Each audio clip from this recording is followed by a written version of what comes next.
Cyclamen veut s'agrandir. L'entreprise, installée à Aigolsart depuis 2019, est spécialisée dans le recyclage de métaux non ferreux. Elle vient de déposer un permis de construire et espère débuter ses travaux d'extension d'ici la fin de l'année. La sous-préfète de l'arrondissement, Dominique Laurent, est venue visiter la structure et rencontrer son dirigeant. Gros investissement en perspective à Ambach. Frédéric Roth veut transformer l'hôtel-restaurant Saint-Hubert en resort avec des spas et des chambres très haut de gamme. Le site devrait aussi accueillir un Biergarten et des lodges tout autour de l'étang. Fin des études et bientôt le début de l'enseignement. 37 étudiants de l'INSPE de Sarreguemines ont reçu le diplôme de master métier de l'enseignement, de l'éducation et de formation. Reste pour beaucoup d'entre eux à décrocher le concours du CAPES. Spectacle centré sur le développement durable à l'école de Wieswiller. Les enfants ont créé un parcours de visite artistique et musicale avec la coopération de la chanteuse Kim Sarr. Spécialiste du looper, Kim Sarr est aussi venue au conservatoire de Sarreguemines à la rencontre des élèves de MAO, la musique assistée par ordinateur. Une occasion rêvée pour une démo et des créations en commun. Projet innovant de territoire, c'est le nom de la convention signée par la communauté de communes du Pays de Bitche et la DRAC, la direction des affaires culturelles. L'objectif est de mettre en valeur la création et l'éducation artistique dans les territoires ruraux. 40 enfants dans le ciel sarregueminois, l'association L'Avion des Sourires a réalisé leur rêve de gosse. C'est un projet caritatif qui favorise l'inclusion. Un dimanche en bord de Blise, deuxième édition de l'événement organisé par le Crédit Mutuel Rive Droite de Sarreguemines avec de nombreuses activités à Frauenberg et Blise-et-Bersin en coopération avec les associations locales. Bienvenue sur Mosaïque Cristal. Après l'actu, on retournera au XXe siècle. Notre magazine Rétrovision vous permettra de revoir ce qui a fait l'actualité du territoire en juillet 1999. Mais on se tourne d'abord vers le futur avec l'entreprise Cyclamen qui veut s'agrandir à Aigolsart. Spécialisée dans le recyclage de métaux non ferreux, Cyclamen a déposé une demande de permis de construire. Et hier, l'entreprise a accueilli la sous-préfète, l'occasion pour le directeur de lui faire visiter l'usine et de lui exposer ses projets. Émilie Azél a participé à la visite. Des bouchons dans les oreilles, un casque de protection sur la tête et une veste de chantier orange sur le dos. Le petit groupe visite l'usine de recyclage de métaux non ferreux. Accompagnée du directeur et du maire, la sous-préfète de l'arrondissement de Sarreguemines, Dominique Laurent, a découvert hier l'entreprise Cyclamen et son usine d'Aigolsart. Le directeur a également présenté le projet d'extension de l'usine. Pour lui, c'était une visite nécessaire. Alors pour une PME comme nous, c'est important d'avoir des bonnes relations avec l'État et aussi les élus. Et cet après-midi, ça nous a donné l'occasion de rencontrer Madame la sous-préfète et de lui montrer qui on est et qu'est-ce qu'on fait. Le directeur a indiqué à la sous-préfète que l'entreprise cherche à produire sa propre énergie renouvelable. Mais il y a des obstacles. Le plus important, c'est d'attirer son attention sur l'importance d'avoir accès à l'énergie à des prix qui sont concurrentiels au niveau européen, car on n'est pas seulement en concurrence avec d'autres sociétés françaises, mais aussi avec d'autres entreprises européennes.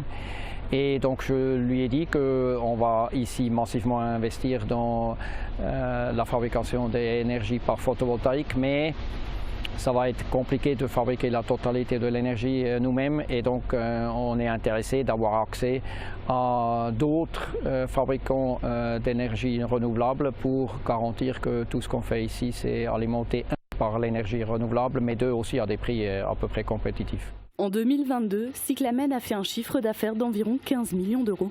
Elle espère atteindre les 50 millions après l'agrandissement de l'usine. 25 personnes y travaillent actuellement et à l'issue de l'extension, une quinzaine d'employés seront recrutés. Le permis de construire a été déposé il y a environ un mois. Le directeur espère donc que les travaux pourront démarrer en fin d'année. À Ambach aussi, on vise un agrandissement. L'hôtel-restaurant Saint-Hubert entre dans une nouvelle dimension. Après avoir racheté l'établissement il y a 2 ans, Frédéric Roth a fait revenir en Moselle-Est le chef de cuisine Yannick Megel. Et il lui a offert un tout nouvel espace de travail. Il a aussi modifié le bar et l'intérieur du restaurant. Aujourd'hui, il souhaite transformer le site en resort. Guillaume Dumontail nous en dit plus. Un retour aux sources. Après avoir travaillé à Sarreguemines, Paris, Val d'Isère, Porto Vecchio, Lecce, Sarrebruck et Saint-Tropez, Yannick Megel a décidé en novembre 2021 de venir travailler ici, à l'hôtel-restaurant Saint-Hubert de Ambach. On était bien à Saint-Tropez, on va pas se mentir, mais bon, le projet ici était quand même sympa. Donc c'est l'attrait du projet qui nous a fait revenir dans le coin.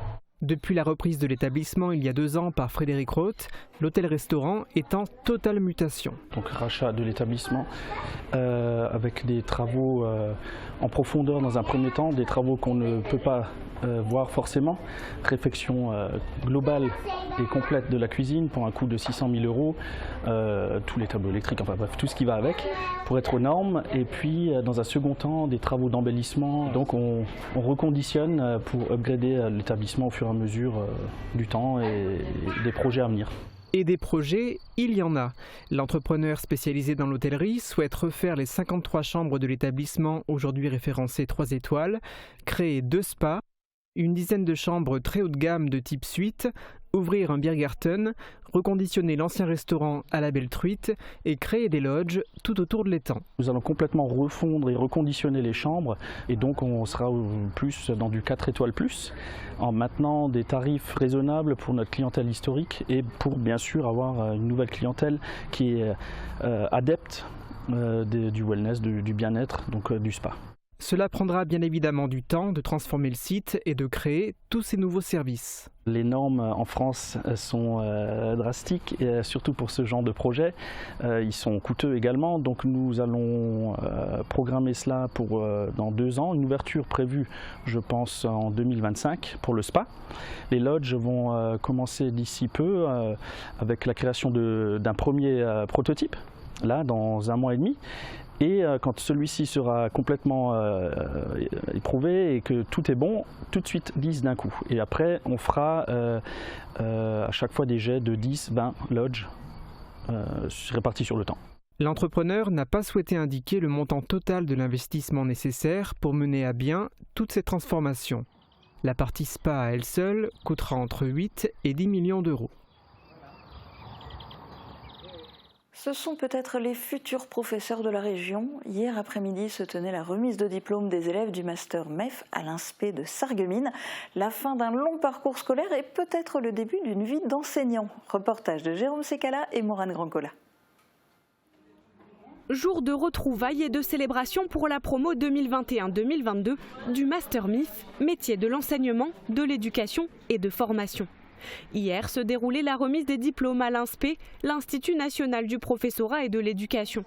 Après les discours, la décoration des diplômés et l'octroi du précieux papier, direction le jardin pour une petite collation, ainsi que la traditionnelle photo souvenir sous les appareils de nombreux paparazzi improvisés pour l'occasion.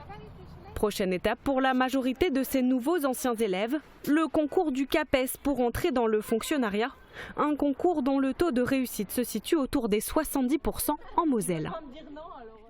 Ambiance musicale vendredi dernier à Visvillers, les élèves de l'école élémentaire ont présenté leur projet La Source, un parcours en chanson imaginé au sein de l'établissement scolaire. Attention à ne pas vous perdre dans ce reportage de Morane Grancola, Marc Sauveterre et Jérôme Secala. Êtes-vous prêts pour l'aventure La Source ? Vendredi dernier, les parents d'élèves de l'école de Visvillers étaient invités à découvrir un parcours atypique traversant tout l'établissement. Après avoir été accueillis par les chants des élèves et par la chanteuse Kim Sar, ils devaient ensuite s'enfoncer dans un mystérieux dédale. Pour ne pas vous perdre, suivez le fil d'Ariane, à savoir des traces de mains, pour découvrir les différentes installations imaginées par les écoliers, comme le couloir aquatique. Arrivé au lac de Tranquillité, vous pouviez écouter 5 chansons entièrement créées par les élèves et mixées avec l'aide de Kim Sar.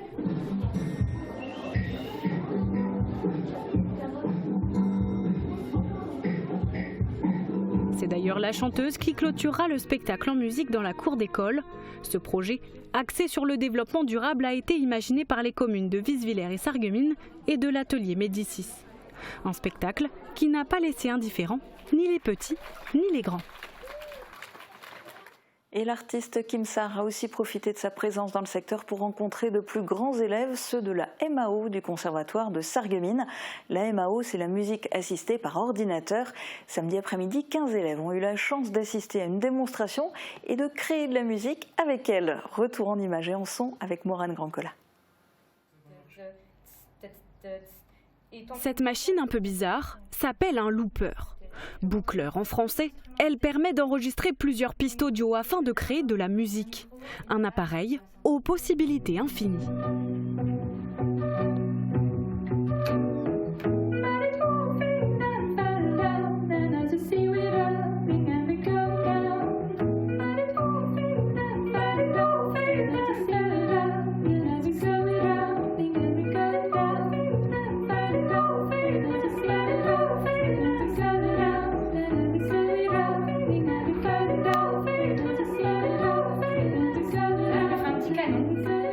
Samedi après-midi, l'artiste Kim Sar est venu présenter son art aux élèves de MAO, musique assistée par ordinateur, du conservatoire de Sarreguemines. Dans un premier temps, les élèves ont écouté attentivement la jeune musicienne avant de créer eux-mêmes leur composition.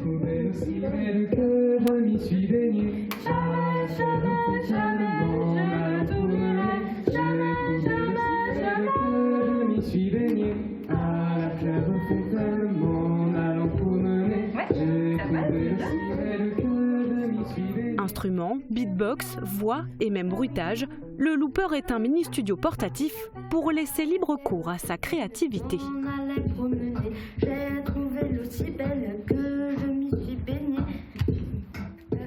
Et notez que l'artiste Kim Sar sera à l'affiche du festival Les Étendards le 11 août prochain à Olvin, l'occasion de découvrir en live toutes les possibilités du boucleur. Coup de pouce pour la culture à travers une convention. Mardi matin, la communauté de communes du Pays de Bitche et la direction régionale des affaires culturelles ont signé la convention Projet innovant de territoire. Le projet se tiendra sur 3 ans avec chaque année des subventions versées par la DRAC à l'intercommunalité. L'objectif est de créer un projet artistique et culturel sur un territoire rural.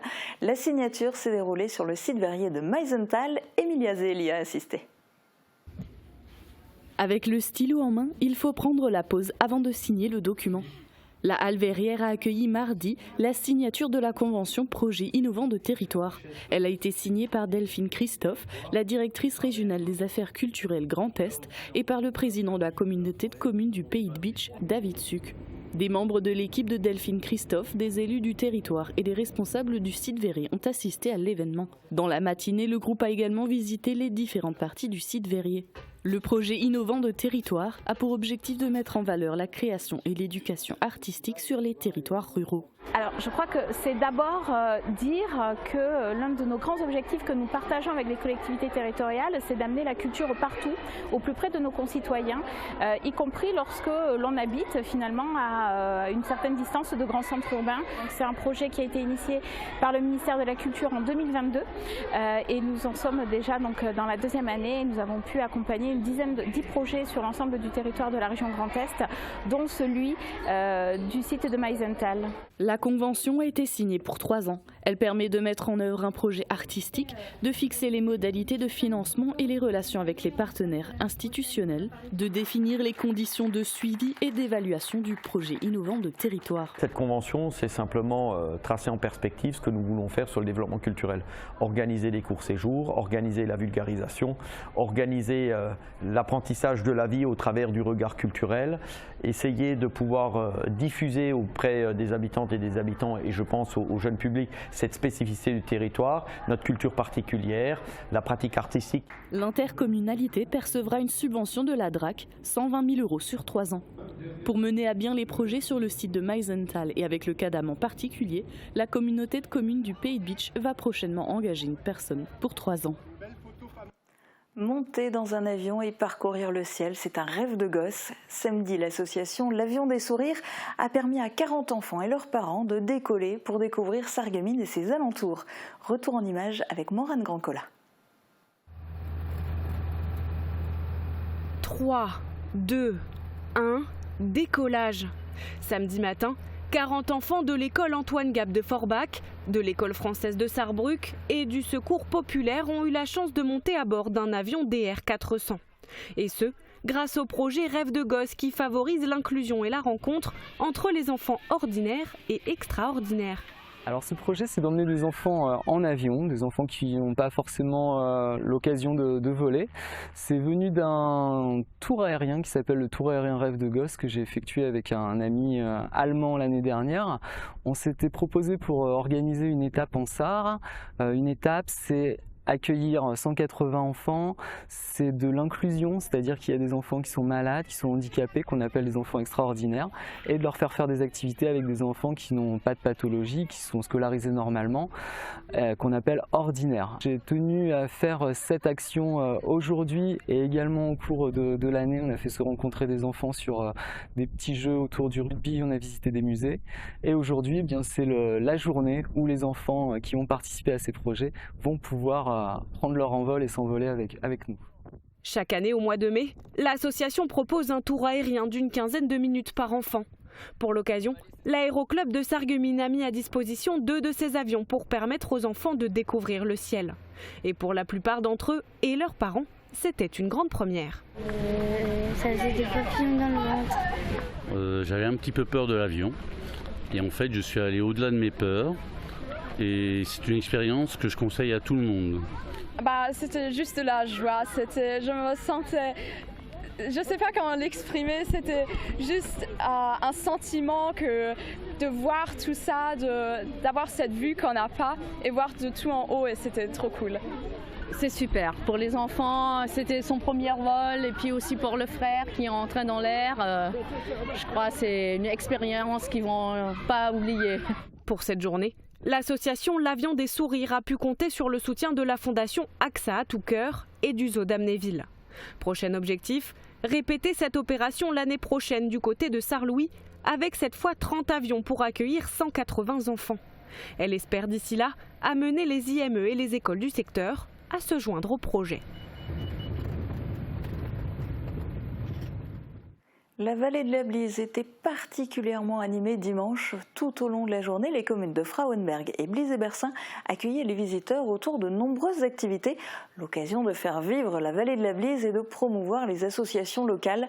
Tour d'horizon avec Jules Lefébure. Avec ce temps estival, quoi de plus agréable qu'un dimanche en bord de Blise ? C'est justement le nom d'une manifestation organisée ce week-end par le Crédit Mutuel Sarreguemines, rive droite. Pour cette seconde édition, de nombreuses activités prenaient part dans 2 communes du secteur, Frauenberg et Blise-et-Bersin. Le Crédit Mutuel a toujours eu le désir de vouloir valoriser cette vallée. Donc l'année dernière, pour les Journées du patrimoine, il y a eu un premier événement. Et cette année, nous avons voulu renouveler cette volonté, donc sous l'impulsion du Crédit Mutuel rive droite. Et on a souhaité resserrer un petit peu, parce que l'année dernière c'était sur plusieurs sites, 4-5 sites différents, et de manière à rendre plus efficient l'événement, à concentrer le plus de monde possible, nous avons maintenu, renouvelé cette expérience en dehors des Journées du patrimoine au mois de juin, puisqu'il fait plus beau. Et donc résultat, on a renouvelé cette année sur Frauenberg et sur Blise-et-Bersin. Donc c'est pour ça qu'on accueille autant d'activités aujourd'hui. Au domaine de la Blise, un ancien corps de ferme transformé en lieu de réception, les curieux pouvaient par exemple découvrir une exposition de peinture de Blizzard, une autre de sculpture sur bois, s'initier à la marche nordique ou encore profiter d'une animation musicale proposée par Mirabel Org. Au centre-ville, des balades en calèche et petits concerts étaient également de la partie. Du côté de Frauenberg, une guinguette était installée sur la place Saint-Jacques. Plusieurs organisations y tenaient des stands, comme la LPO, ou l'organisation de la sauvegarde du château et du patrimoine. Nous, c'est un petit peu pour trouver un peu plus de jeunesse dans notre association, quoi. Et surtout qu'on a beaucoup de travaux à faire, de restauration au château et de nettoyage. Que les autres associations profitent un petit peu aussi d'avoir un peu de bénéfices, ça c'est clair, quoi, comme toutes les associations. Il faut faire vivre la vallée de la Blise, surtout ça. Il faut que les gens ils apprennent qu'il y a des villages qui organisent des fêtes, justement pour qu'ils apprennent à connaître le village. Le public n'a pas manqué le rendez-vous et une chose est sûre, on attend avec impatience la prochaine édition. Et la météo continue d'être idéale pour aller se promener en bord de Blise. Regardez les prévisions pour demain. Protégez et mettez en lumière votre maison avec toutes les nuances de crépi proposées par Modèle Habitat. Retrouvez votre programme avec le Crédit Mutuel, partenaire des grands événements de votre région. Une banque qui appartient à ses clients, ça change tout. Bonjour tout le monde, pour demain on reprend les mêmes et on recommence. Un beau ciel bleu, un grand soleil et des températures estivales. Mais tout ça va de pair avec un couvre-chef, de la crème solaire et des lunettes. Sans oublier de vous hydrater régulièrement. Ça peut paraître évident, mais une petite piqûre de rappel ne fait jamais de mal. Et vous savez ce qu'on oublie un peu trop souvent aussi, de prendre une pause bien méritée. Et avec une météo pareille, toutes les heures de la journée sont propices à la détente. La matinée débutera déjà avec des températures allant de 10 à 12 degrés et les maximales vont grimper jusqu'à 28 à 29 degrés. Demain nous fêtons les Jean-François et il fera jour de 5h29 à 21h42. Passez tous encore une très belle journée et à demain! C'était votre programme avec le Crédit Mutuel, partenaire des grands événements de votre région. Une banque qui appartient à ses clients, ça change tout. Du 30 juin au 2 juillet, vivez un week-end de fête à Sarreguemines à l'occasion des 30 ans du Grand Festival des Arts de la Rue de la Saint-Paul. Près d'une vingtaine de compagnies et plus de 100 artistes pour des festivités sous le signe du rire et de l'émotion. Vendredi 30 juin dès 18h, inauguration en musique et échassier dans les rues du centre-ville. Grand spectacle symphonie par la compagnie d'Hébrahu-Belzac le samedi soir dès 23h. Des animations, des spectacles, un marché d'artisans potiers et des concerts à découvrir. Programme complet sur saintpaul.sarreguemines.fr. C'est tendance et la spécialité de Jardin et Loisirs, un robot tondeuse à Volmonster et Rohrbach. Thibaut et Stéphanie vous proposent moto, quad, vélo électrique et toute leur gamme d'outils et matériel de jardinage, agricole et forestier. Le roi des vins est à Stirin-Wendel. Faites votre choix parmi plus de 3500 références de vins. Une large gamme d'alcool et de spiritueux. Et des idées cadeaux pour toutes les occasions. Nouveau, la cloche. Faites-vous plaisir avec une grande variété de fromages d'une provenance 100% artisanale. Le roi des vins à Stirin-Wendel, le temple des gourmands et des gourmets. Bricoman, la qualité pro pour vos chantiers. Plus de 200 marques référentes dans le bâtiment. 20 000 produits indispensables de la construction et de la rénovation. Disponibles immédiatement en libre service, en retrait 2 heures ou en livraison. Chez Bricoman, vous pouvez compter sur des équipes compétentes et proches de vous pour accompagner tous vos chantiers.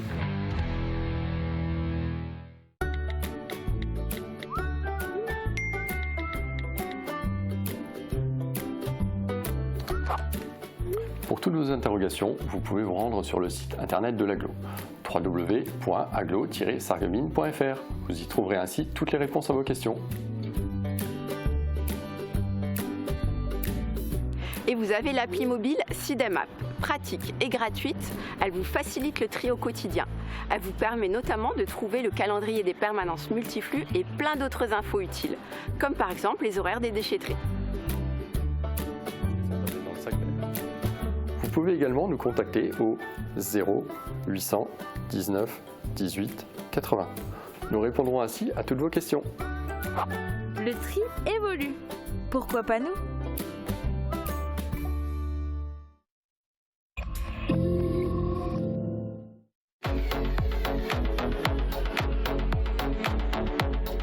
Bonjour à tous, entrez avec moi dans le cadre pour découvrir une jeune artiste, une chanteuse qui a seulement 14 ans et sa douce voix va certainement vous surprendre. Elle s'appelle Léane Cherboski.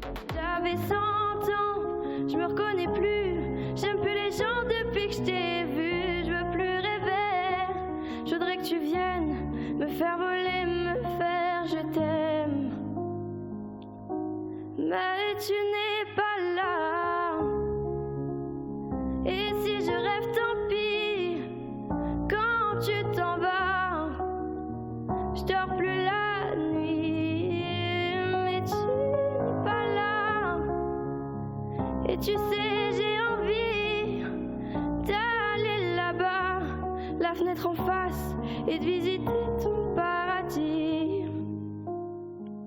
Retrouvez-nous ici même mardi sur Mosaïque Cristal, soyez au rendez-vous. Rétrovision fait un petit tour au siècle dernier, juillet 1999. À Lengelsheim, on accueillait le nouveau prêtre, Fabrice Langenfeld, pour sa première messe. À Götzenbrück, Marc Rimlinger chantait Meisel im Glas, alors que l'on posait la première pierre du musée Siri à Eschwiller, tandis que les salariés de Sola à Götzenbrück étaient en grève. C'est une affaire française, une affaire européenne. Le plaisir qu'on a de vivre dans une démocratie. L'important, c'est d'avoir vécu un moment ensemble. Depuis 1997, dans le pays de Bitche, depuis 2005 à Sarreguemines et Sarralbe, des JRI sillonnent l'arrondissement pour relater l'info locale. Des heures d'archives ont ainsi été enregistrées sur des cassettes, des DVD, des disques durs et des serveurs. La mémoire audiovisuelle du territoire.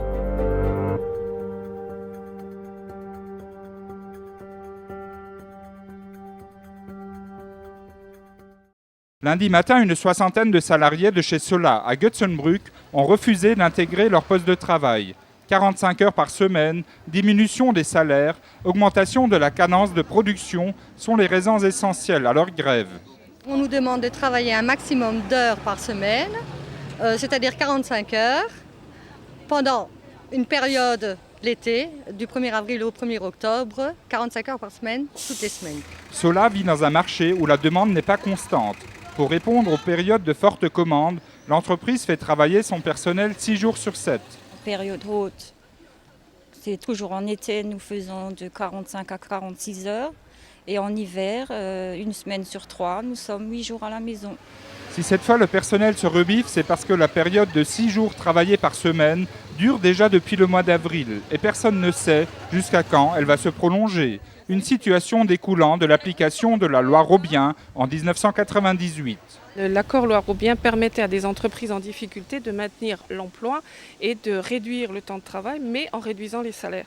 C'est un accord qui avait à l'époque été discuté avec les représentants syndicaux en place, mais cet accord a en même temps mis en place l'annualisation. Autre problème, l'entreprise en difficulté en 1998 avait licencié 31 personnes. Un an plus tard, le carnet de commandes semble bien rempli. Pour y répondre, on n'a pas recours à l'embauche, mais à l'augmentation de la cadence de production. En plus, il y a le problème des barèmes qui augmentent. Un exemple, d'une année à l'autre, de 56 verres à l'heure, on est passé à 84 verres à l'heure maintenant. En fin d'après-midi, les salariés ont une réponse de leur directeur en vacances. Les barèmes de production seront revus à la baisse et la durée de travail revient à 40 heures sur 5 jours. D'autres négociations devraient commencer mi-août prochain. Depuis le 25 mai dernier, Maisel in Glass, album en plate de Marc Rimlinger, vient agrémenter le programme musical de Radio Studio 1. C'est dans un studio aménagé dans la cave de sa maison à Götzenbrück que Marc a fait naître ce disque. Je pense que le patois, il a une raison d'exister et il faut le sauvegarder. Et puis vis-à-vis de notre patrimoine, vis-à-vis de notre région, ce qui veut dire que les gens qui sont ici sont quand même d'origine sont franciques. Hein. Ein Platz weiß ich im Wald, in dies bin ich ganz verknallt. Ein Baum steht ganz verlassen, da stehen Donnen, Berge und Haselnüsse.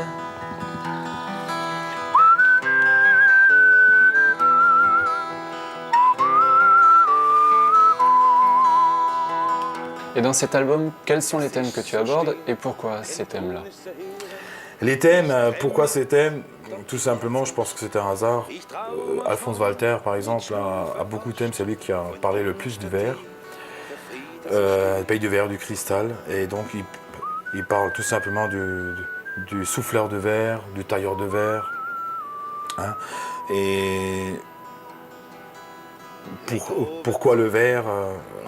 Parce que c'est tout juste à côté. Le pays de Bitche. Voilà, le pays de Bitche, le pays du verre, du cristal. Donc il y a Meisenthal, il y a Saint-Louis-les-Bitches, Montbronn, Götzenbrück, donc tout ce coin-là. Où il y a donc le musée à Meisenthal, hein, dont on avait fait plusieurs pièces de théâtre, donc je veux dire Walter Alphonse. Et je pense que ça l'a inspiré, il voulait en parler. Et puis quand j'ai lu les textes, je lui ai composé la première, c'était Glasfaser Blues. Il était tout fou, il a dit c'est super. Et puis moi-même, je me suis plus intéressé. Bon, tout le monde sait ici qu'il y a du verre et du cristal, mais pas tout le monde sait les choses aussi, l'origine, pourquoi il y a eu tout ça. Hein, donc l'origine du pays de verre et du cristal. Et c'est vrai que c'est un sujet dont je suis très fier à aborder et qui est tellement joli en fait. Gitzenbrücken sind Glas Markenwände, aber heute sind Engländer bei uns daheim. Die Männer, die müssen fortlaufen, mit dem Marken und mit in den Haaren. Trotzdem ist nicht alles so schlecht. Im Bitcherland ist immer ein Fest. Trotzdem ist nicht alles so schlecht. Im Bitcherland eben ein Fest. Michel Frölinger, coproducteur de l'album, en parle en ces termes. À la fois pathétique, comme le récit de ces souffleurs de verre, aux gestes séculaires et précis, poétique quand il chante les joies et la chance de vivre dans notre région, entouré de forêts mais malgré tout menacé, amoureux, comme le merveilleux texte de Ronsard traduit en plate. Admiratif, Chantant les tailleurs de cristal comme un enfant apercevant un arc-en-ciel, chaque titre est une histoire. Notre histoire, l'histoire de milliers de gens habitant le Beacherland, est fière de pouvoir le chanter dans leur langue. Auf der Gitzenbrück, da haben wir Fest. Zum Glück haben wir unser Wald.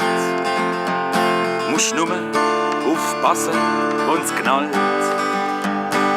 Die Bäume, die werden gerassiert. Et ihr wisst, du eine Fisch interessiert.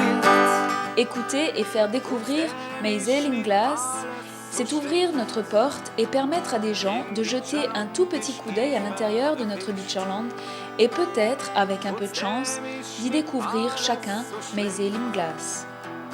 Auf der Gitzenbrück, haben wir Fest. La rue de la Belle Vallée, dans laquelle Fabrice a grandi, n'a jamais aussi bien porté son nom que le lendemain matin. Alors que des orages ont éclaté durant la nuit sur toutes les communes environnantes, l'Engelsheim a été miraculeusement épargné.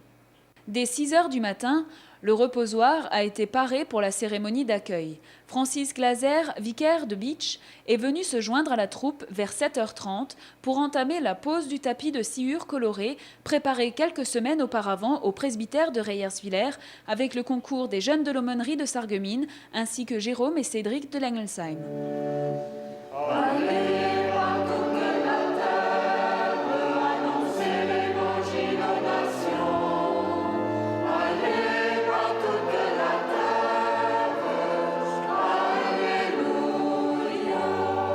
Vers 10h moins le quart, l'abbé Werner, curé de l'Engelsheim, a remis à Fabrice l'habit du prêtre. À présent, enveloppe-toi de la chasuble. Elle est le symbole de la charité, de l'amour du Christ qui doit t'imprégner toujours. Chaque fois que tu revêtiras cet habit, rappelle-toi que tout acte doit être fait et vécu avec beaucoup d'amour et que rien ne doit être entrepris qui n'ait sa source dans l'amour. Enfin, regarde la croix du Christ. Ton Seigneur et Maître l'a portée avec amour, qu'elle te rappelle toujours que fatigue, peine et souffrance ne te seront jamais épargnées. Accepte de les porter avec joie, comme cette croix que le Seigneur a portée pour le rachat de ses frères.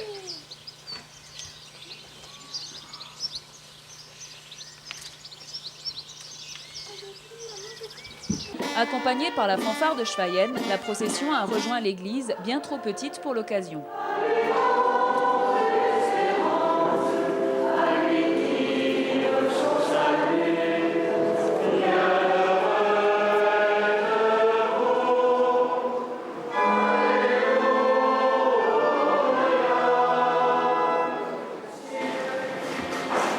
Dans le passé, lorsqu'il n'y avait pas encore de voiture et qu'on allait à pied, on disait volontiers d'une première messe « Auf die Premitze muss man hingehen, bis as die Schuhe abgeschwurt sind. » Même si c'est loin et qu'il faut marcher jusqu'à user les souliers, il faut aller à la première messe. Et les plus anciens se souviennent certainement des distances qu'ils ont parfois parcourues à pied pour se rendre à une première messe. Entouré de Jean-Marie Meyer, archiprêtre de Sarreguemines, et de Joseph Werner, Fabrice a célébré pour la première fois dans son église le sacrement de l'Eucharistie devant une assemblée émue.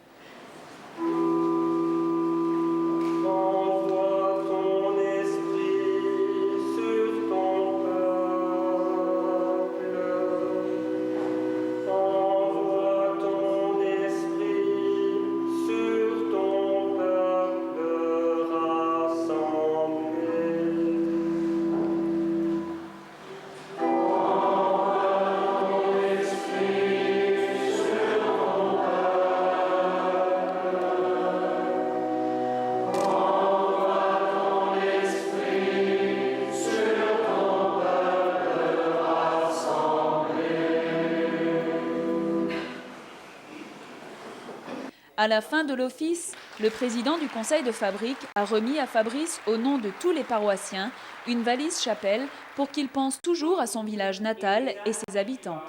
Comme le disait Francis Clazer dans son homélie, une première messe est un moment unique qui fait déplacer les foules. Ainsi, après les vêpres, c'est plus de 600 personnes qui se sont fait imposer les mains par l'abbé Langenfeld alors qu'une chaleur étouffante avait investi les lieux.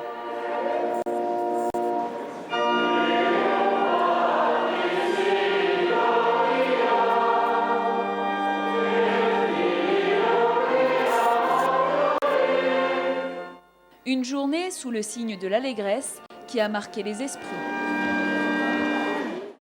Le canton de Volmaster a accueilli pour la seconde fois le préfet de la région Lorraine. Une cérémonie qui s'inscrit dans le cadre du tourisme. En effet, le bâtiment projeté veut reconstituer le plus fidèlement possible une scierie qui fonctionnait dans cette vallée. Une vallée où jadis les eaux du ruisseau faisaient tourner pas moins de 17 moulins. Le défi sera de séduire les touristes et de leur faire découvrir ce qu'a été l'industrie rurale en Lorraine. Ce musée scierie figurait depuis longtemps dans les projets du district. Il a fallu sillonner la région, la France et même l'Allemagne pour enfin lancer le projet.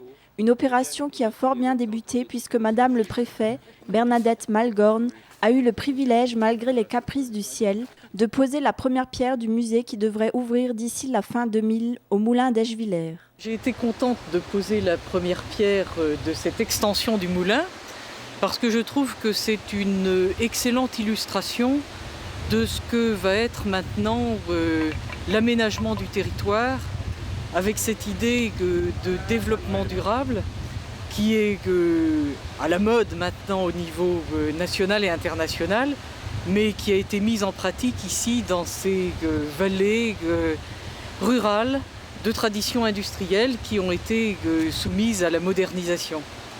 Alors joindre cette référence aux techniques d'autrefois en relation avec les ressources naturelles du pays, greffer sur cette reconnaissance du passé un développement économique qui va permettre de fournir des emplois pour l'avenir, je trouve que c'est une très bonne chose. Et ce n'est pas par hasard qu'à la pose de la première pierre s'est suivie la plantation d'un noyer, arbre qu'on retrouvait autrefois dans chaque cour de scierie. Après Volmaster, Bernadette Malgorn a pris la direction de Bitche et plus précisément de la direction industrielle afin d'inaugurer les premiers bâtiments de l'entreprise Fasa Home. À cet effet, elle précise qu'il n'y a pas d'économie locale équilibrée s'il n'y a pas poursuite d'un certain développement industriel. Je pense que même si le développement de l'emploi de nos jours se fait surtout autour du tertiaire, les emplois de services, on n'a pas une économie locale équilibrée s'il n'y a pas aussi la poursuite d'un certain développement industriel. Et que je me réjouis qu'une société allemande, réputée pour sa compétence technique sur des domaines de pointe, ait choisi le pays de Bitche pour installer cette usine. Après les discours officiels, les responsables de Fasa ont présenté leurs spécialités. Production de pièces mécaniques ou électroniques en matière d'automobile. Si Fasa a décidé de s'implanter à Bitche et donc de pénétrer le marché français, ce n'est pas par hasard. En effet, Bitche, ville bilingue, est à proximité du siège de Stuttgart et d'un des gros clients situé à Hambourg en Sarre. Cette société compte être opérationnelle en l'an 2000 et créera dans un premier temps 45 emplois. On vous remercie encore une fois pour tous ceux qui ont contribué à cette réalisation. Madame Malgorn a souhaité rappeler que le pays de Bitche, malgré ses faiblesses, a une forte personnalité.